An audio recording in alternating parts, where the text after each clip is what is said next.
The Jack Benny Program, presented by Lucky Strike. Quality of product is essential to continuing success. An outstanding example, Lucky Strike. In a cigarette, it's the tobacco that counts. And day in, day out, Lucky Strike means fine tobacco. At 57, American. Lucky Strike presents The Man Who Knows. Mr. Ed Isaacs, independent tobacco warehouseman of Lebanon, Kentucky, has seen millions of pounds of tobacco sold at auction. Recently, he said, season after season, I've seen the makers of Lucky Strike buy fine, ripe tobacco, the kind of leaf a tobacco man really goes for. My own cigarette for more than 15 years has been Lucky's. At auction after auction, independent tobacco experts like Mr. Isaacs can see the makers of Lucky Strike consistently select and buy that fine, that light, that naturally mild tobacco. Remember, LSMFT, LSMFT. Lucky Strike means fine tobacco. And fine tobacco means real, deep-down smoking enjoyment for you. So smoke that smoke of fine tobacco, Lucky Strike. Yes, next time you buy cigarettes, ask for Lucky Strike. So round, so firm, so fully packed, so free and easy on the draw.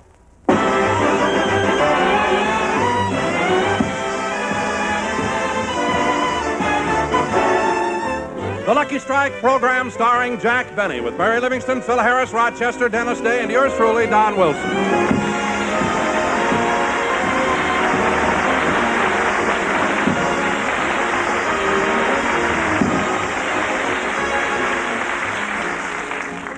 Ladies and gentlemen, as you all know, Sunday night is a great night for comedy on NBC. One of the outstanding comedians is Fred Allen. What? However, it's too early for Allen, so I bring you his closest friend, Jack Benny.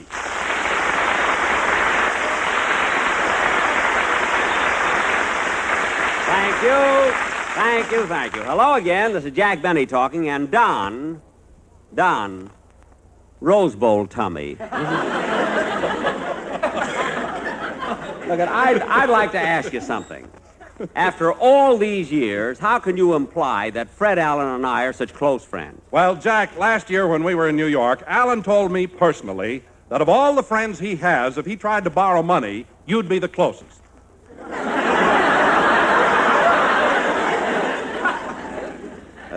Fred Allen said that? Yes, Jack, he certainly did.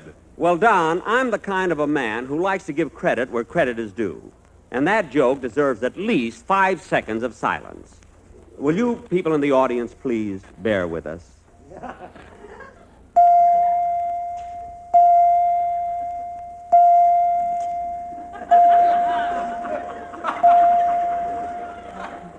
And that isn't all Allen said. He told me that...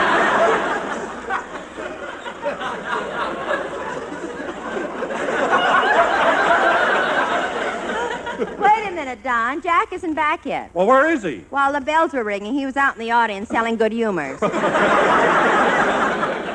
was not. And you're just as bad as Allen with those stingy jokes about me. Oh, Jack, it isn't only Fred Allen. Everybody is talking about how cheap you are. Even I'm embarrassed. What? Look what happened last Saturday night at the Brown Derby. Mary. You ordered a bowl of noodle soup and ate it right down to the last spoonful. Well? Then you caught a fly, threw it in the soup, and refused to pay for it.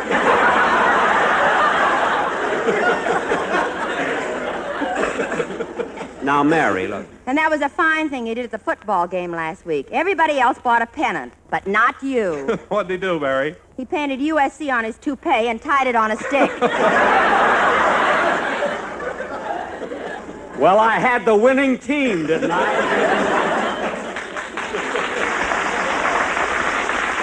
Believe me. Yeah, but if you dyed green for Notre Dame, I'll punch you right in the nose. If you hadn't hesitated before green, you'd have had a great joke there. Anyway, sister, you're dimming my Christmas spirit. Now, let's get on with the... Come in. Mr. Benny, I'm from Coronet Magazine, and we want to express our appreciation to you for being our quiz editor this month. Well, I was glad to do it. You were selected because you are a man who always tells the truth. Of course, good. Now we'd like some information for our files. Anything at all. What is it you want to know? How old are you? Well, how old would you say I look? Oh, I'd say about 38. Thank you. Do you mind if I borrow your handkerchief? Why? The wind is blowing through this hole in my head.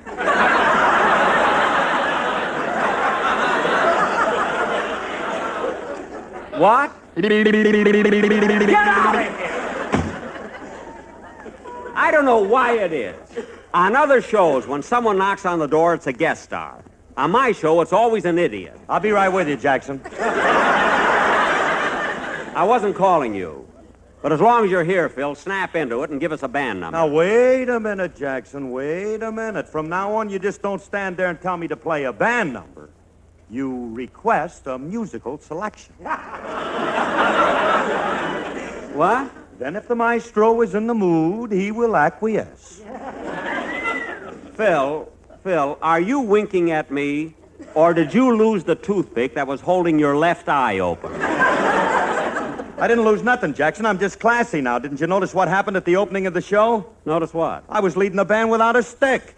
Well, 3 cheers and a tiger for you. Without a stick, huh? Certainly, it's much more dignified now that I'm like the other great musicians, Stokowski or Toscanini or Spumoni.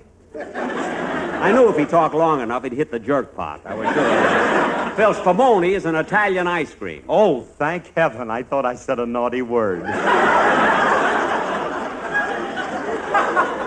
No, Phil, you're in the clear. There was nothing naughty there unless... No, ice cream is ice cream, no matter how you look at it. And, Phil, as far as your music is concerned... Don't pick on my music, Jackson. I've got enough to do. I got to come to the studio, rehearse the script, then I got to rehearse the band, and on top of that, I got to write my own music. You mean you make your own arrangements? Certainly, but if you paid me enough, I could hire a guy to come down and fix them up a little. You know, one good note here and there makes a lot of difference. Phil, one good note in your arrangement is like throwing a rose into a barrel of Roquefort.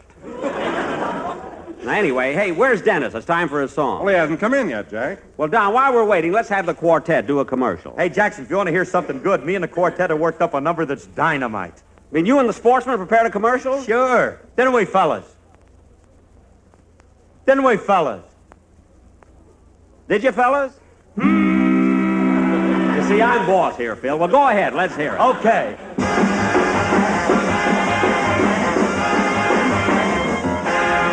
Won't you come with me to Alabama? Let's go see my dear old mammy. She's smoking Luckies and broiling hammy. That's what I like about the South. Down where the Swanee River flows, down where that fine tobacco grows, where every man is a man who knows. That's what I like about the South. If you love me like I love you, send me Lucky's PDQ. Raw, raw, raw for SMU. That's what I like about the South. Then we'll go to Tennessee. That's a place for you and me. They smoke LSMFT. That's what I like about the South.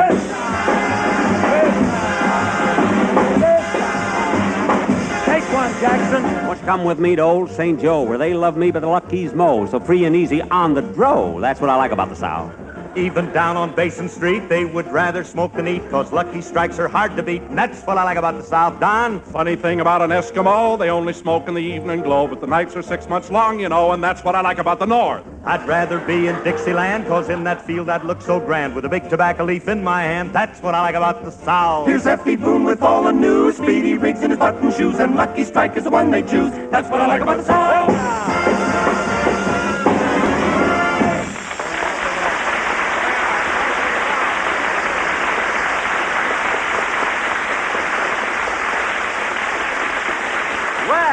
Well, yes, sir. Say, Phil, did you write that number all by yourself? I certainly did, Jackson. Wrote the music, arranged it, and everything? I mean, nobody helped you? No, I did it myself. Well, now you know what I mean by Roquefort. I can't understand why Dennis isn't here yet. Well, I haven't seen him since we had Thanksgiving dinner at your house. That's funny. Hey, Jackson, maybe the kid ate too much turkey and got sick. No, he couldn't have. There were 16 of us at the table, and I still have half the turkey left.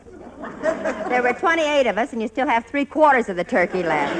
What? Nobody but you would think of putting sleeping pills in the stuffing. Oh, stop, will you?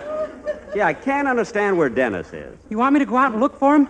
Yeah, see if you can... Dennis, when did you come in? Just now. Why are you so late? Well, I had to wait for my mother. She took me downtown to buy a suit with 2 pair of pants. Well, why did your mother have to go along? The suit was for her. For her? Dennis, your mother wears a man's suit? Well, she used to wear a dress, but one day while she was working, her heel got caught in the hem. She fell down the ladder and dropped all the bricks.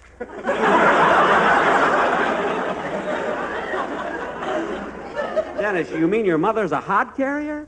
Why doesn't your father do that kind of work? Well, he has to stay home and do the cooking and sewing. Well, that certainly is a mixed-up family. Your mother wearing men's clothes and your father in an apron. Yeah, when I was born, a doctor didn't know which one to take to the hospital.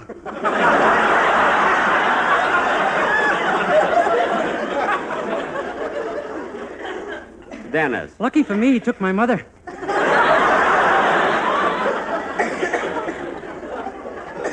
Dennis, what makes you so silly? Oh, I don't think he's silly, Jack. I think he's cute. You're cute too, Mary. And if you ever think of getting married, my phone number is Gladstone 1975. 1975. If a man answers, it's my mother. Dennis, if Mary was thinking of getting married, it wouldn't be to you. You're just a kid. Oh, I'm not a kid anymore. My father told me all about the birds and bees. What? The birds are the ones with the wings. Dennis, the bees have wings, too. Don't get vulgar. Dennis, do me a favor. Let's have your song, will you? Okay. Can't understand how he got two shows. How he ever got a father and mother.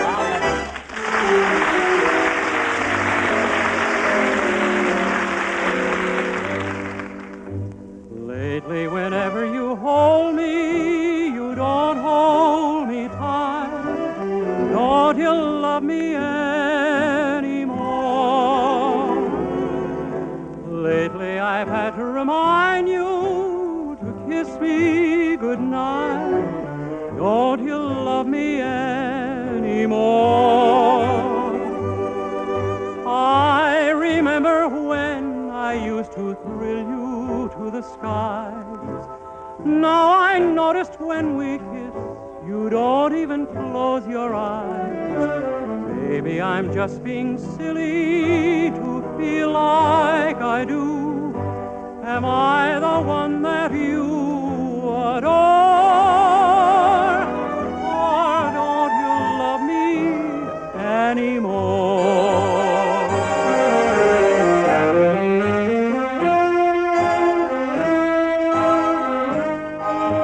Don't you love me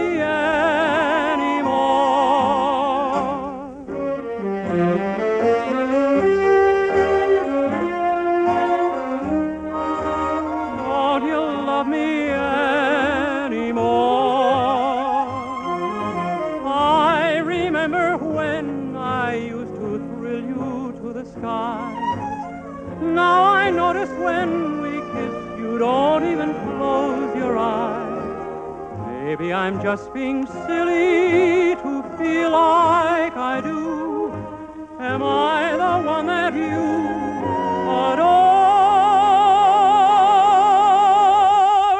Or don't you love me anymore?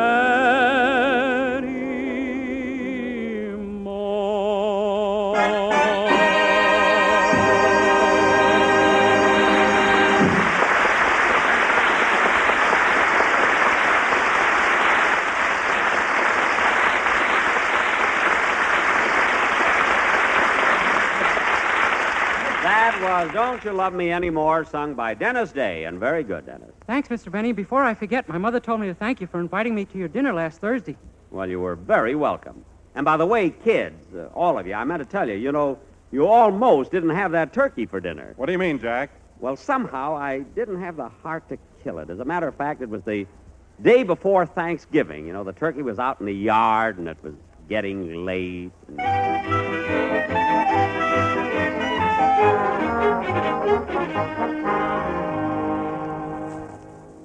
Look at her, Rochester. She's certainly a fine-looking turkey. Gee, we've had her almost a week now. I know, she seems to know us.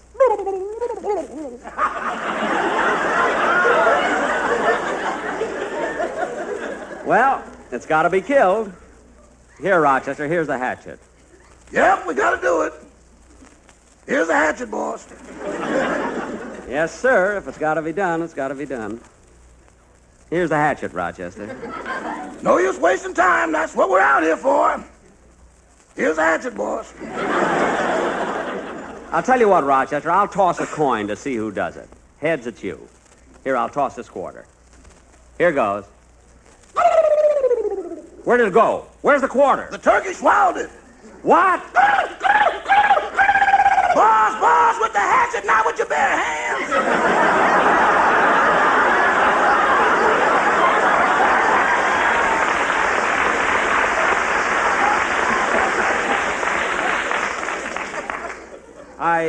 I was just trying to stop her from swallowing it. Now, Rochester, let's not fool around anymore. Now, take the hatchet and chop the turkey's head off. But, boss, isn't there an easier way to do it? Why don't we kill it like Mr. Harris kills his turkey? Oh, does Mr. Harris kill turkeys a special way? Yeah, he feeds them a quart of bourbon and lets them hiccup themselves to death. I mean, he gives the turkey a quart of bourbon? On Thanksgiving, Mr. Harris wants everybody to be happy. Well, that's silly. How can the turkey be happy? Its body will soon be in the oven roasting. Yeah, but his head will be out in the yard smiling. Oh, fine. Well, we're not going to waste any bourbon on this turkey.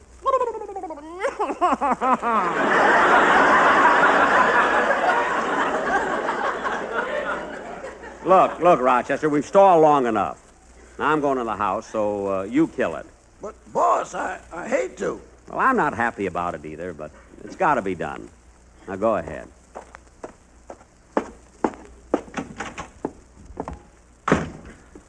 All this fuss over killing a turkey. But then, you do get kind of attached to them. I remember I brought her home Saturday. And every morning she laid an egg. If she could give milk, too, I'd have let her live.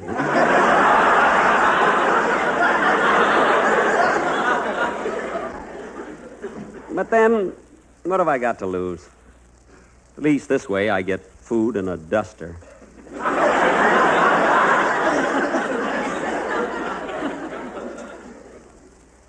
But I'm sure gonna miss her. She was kind of cute. I don't know, she'd all... Well, boss, it's all over. You mean? Yeah. Say, boss, I wonder what gobble, gobble, gobble, gobble means. Why? Those were her last words. Well, don't worry about it, Rochester. It had to be done. I'm going into the den and lie down. I'm kind of tired, anyway. Oh, it'll be good to lie down a while. See, I'm tired after all the work I've done.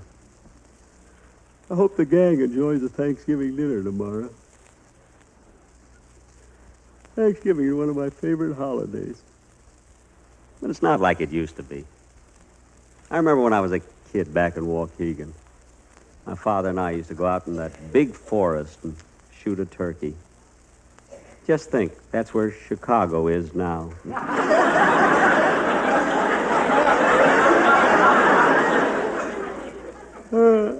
I hated to make Rochester kill that turkey. It was my fault, too. I didn't want to do it. Yeah, I feel like I'm falling asleep. Maybe I better take my hat off. I didn't want to kill that turkey. I didn't want to kill that turkey. I didn't want to kill that turkey.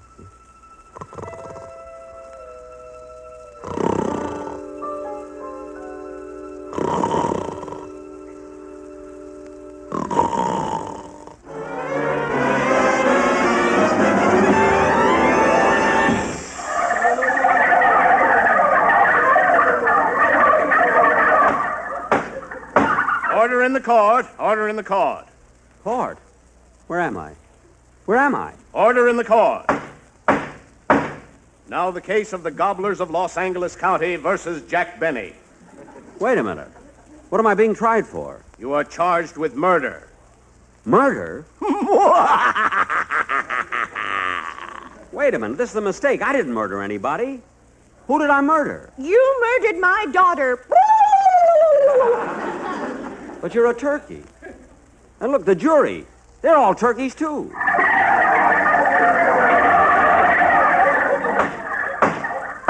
Everybody rise, please. His Honor, the judge. Judge? How can you be the judge? You're a turkey, aren't you? Well, what do you think I am with this worm in my mouth? An apple?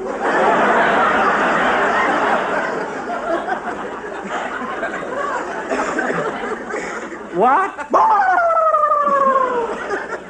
But, Your Honor, if you're the judge, why aren't you on the bench? Why are you sitting over there? My wife went shopping, and it's my turn to sit on the nest. Oh. Whoops! Congratulate me, I'm a father. And now let's get on with the trial. The prosecution will present its first witness. Will the first witness please take the stand? Your name? Tallulah Turkey. Do you promise to tell the truth, the whole truth, and nothing but the truth? I do. Tell her to uncross her legs. She's influencing the jury. Imagine her coming into court wearing those short feathers. Now, Mrs. Turkey, when was the last time you saw your daughter? When she went out with that man over there, and she lost her head completely. That's a corny gag. It ain't bad for a turkey. Order in the court. Order in the... Whoops, that's twins. Won't Mama be surprised when she comes home? Will the next witness please take the stand? You are here as a character witness, sir. What is your name? My name is Fred Allen. Your occupation? I'm a comedian. That's a lie. I object. Order in the court. Order in the court. Now, Mr. Allen, how long have you known the defendant? 74 years. Just a minute, Mr. Allen. You're not that old. When you know a man like Benny, you try to hurry up and die. Now, wait a minute. That will be all, Mr. Allen. Your testimony has... Whoops! That's 3 down and 1 to go. And now will the defendant please take the stand? Yes, and I'll say plenty. Your name? Jack Benny. Your occupation? Radio comedian. Your wage? 38. What? Oh, my age. Well, that's a personal matter. Now, isn't it true that on the afternoon of November the 26th, you did murder with drumstick aforethought Miss Tilly Turkey? Yes. But since when is it a crime to kill a turkey?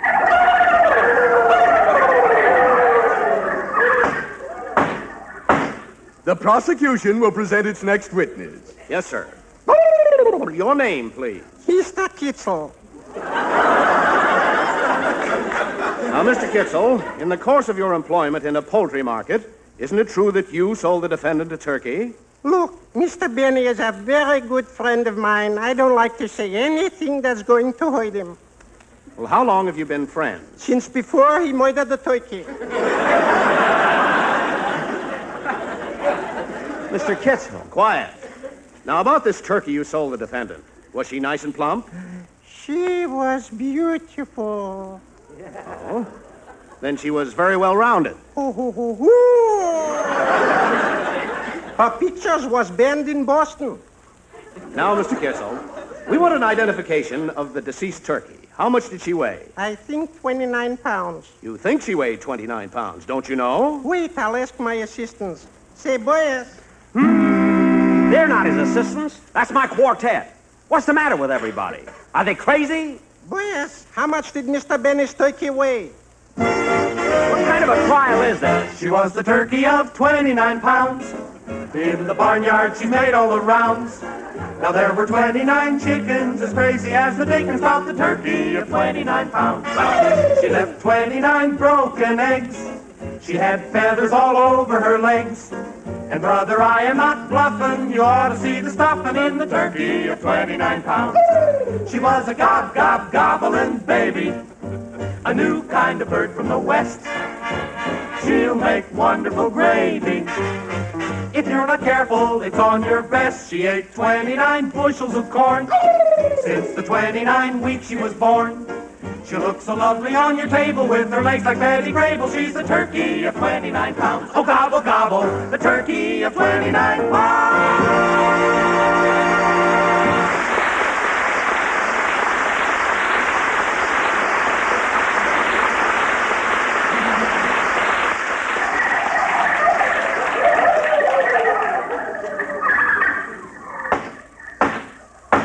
Turkeys of the jury, you've heard the evidence. What is your verdict? We find the defendant, Jack Benny, guilty of murder. Don Wilson! Let's get him, kids. Get away from me! Get away from me, do you hear? Stay away!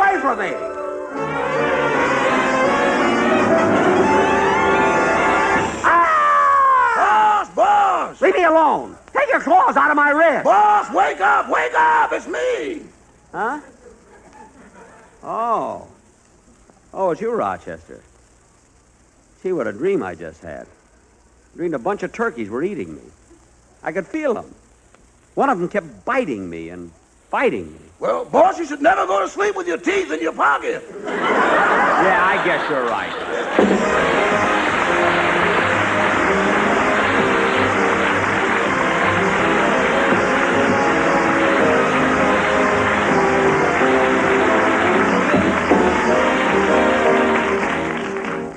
Ladies and gentlemen, it's tough enough when we grown-ups have problems.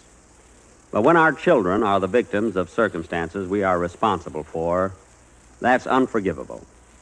I'm referring to what is happening in our schools today. Thousands of underpaid teachers are being forced to leave their profession to enter better-paying fields. Now, we can correct this situation by being active in the Parent Teachers Association, local school boards, and getting to know the individual teachers better. So let's support our teachers and take an active interest in their welfare. Thank you.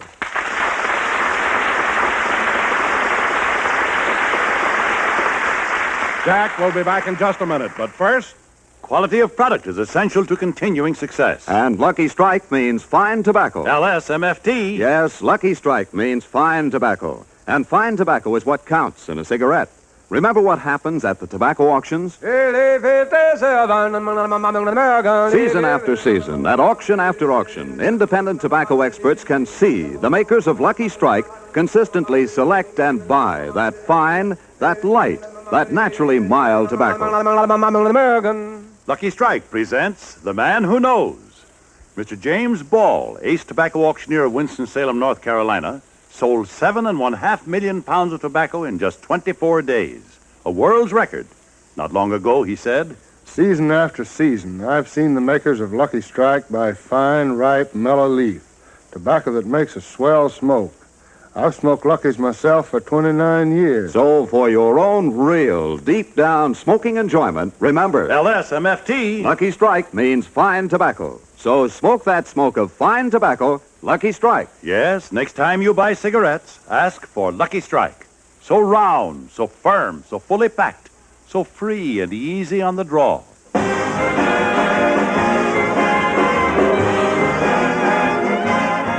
Ladies and gentlemen, be sure to listen to the Phil Harris Alice Faye Show on Sundays and A Day in the Life of Dennis Day on Wednesday. Well, kids, I'm glad you all enjoyed the Thanksgiving dinner, and, oh, darn it, I just remembered something. I forgot to invite Norman Krasna. I better call him up and apologize and ask him to dinner tonight.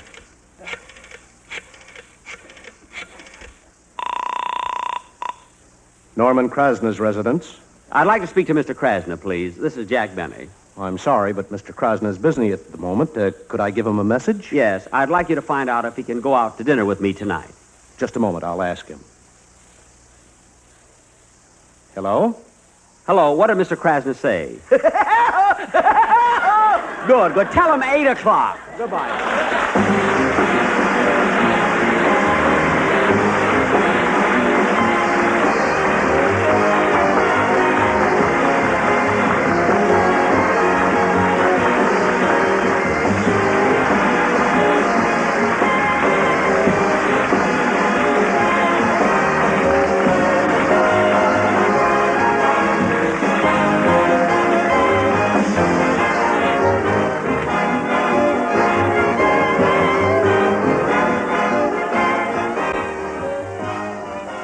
This is NBC, the National Broadcasting Company. You've been listening to the OTR Gold Network.